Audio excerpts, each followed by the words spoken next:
maybe the worst foreign policy blunder in American history, the condoning of torture as official U.S. practice, 9/11, not getting bin Laden, Iraq, Afghanistan still going on, the holding of prisoners indefinitely without charging them, the disappearance of a great American city. And as our Lame Duck Watch special report on President Bush's farewell press conference continues, there's also the onset of what may be only the grisliest recession anyone can remember. And that's if things go well.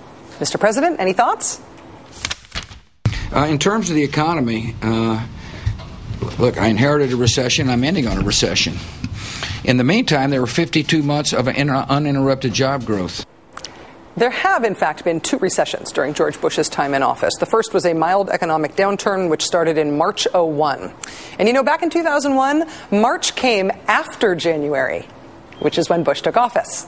So it makes it kind of hard to call that one something he inherited. The second downturn began last December. If it lasts until the second half of this year, which it is likely to do, the current recession will have surpassed in length all other economic downturns since World War II.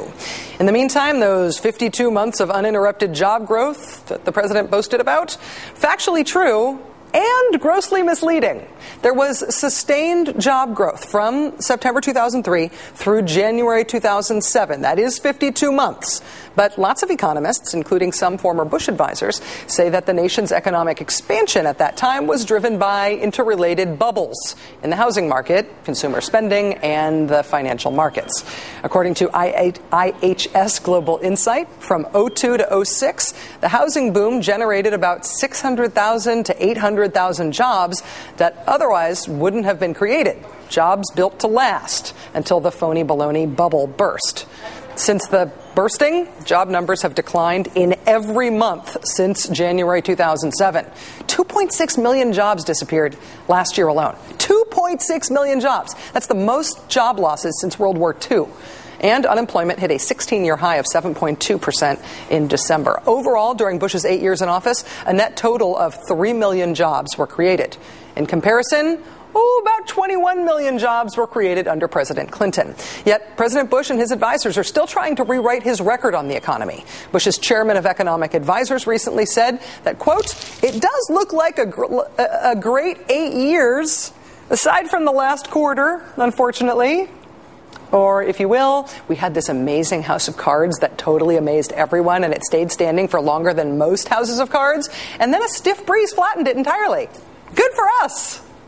Joining us now is Dean Baker, co-director of the Center for Economic and Policy Research. Dean, thank you very much for coming back on the show. Nice to see you. Thanks for having me on. How would you rate President Bush's handling of the economy, not just through this current crisis, but over the past 8 years? Well, it's pretty hard to rate it as anything other than very dismal. I mean, him saying that he inherited a recession, it's kind of like a student that flunks the final and says, well, I was sick the first week of class. You know, there were some problems when he took office, but he's been sitting there for 8 years watching this housing bubble build up, watching this house of cards, as you put it, build up, and looking the other way, in fact, celebrating it. The fact that it collapsed and led this to calamity, this was predictable. The exact timing, of course, was not predictable, but that this would collapse and lead to a very bad situation. If he had been awake, his team of economic advisors had been awake, they would have seen this coming. They wouldn't be sitting there looking very surprised. Right now, as we consider a large economic stimulus program and as Democrats debate whether or not tax cuts should be part of that, it's probably an appropriate time to look back on Bush's tax cuts. He came into office with a large multi-billion-dollar budget surplus. That evaporated with his tax cuts in 2001 and 2003. Looking back on those, were those bad for the economy? Well, his tax cuts, I mean, we did have a recession. It was probably good to have something to stimulate the economy, but tax cuts are not the way to do it, and particularly tax cuts oriented towards the wealthy, which is what he had done.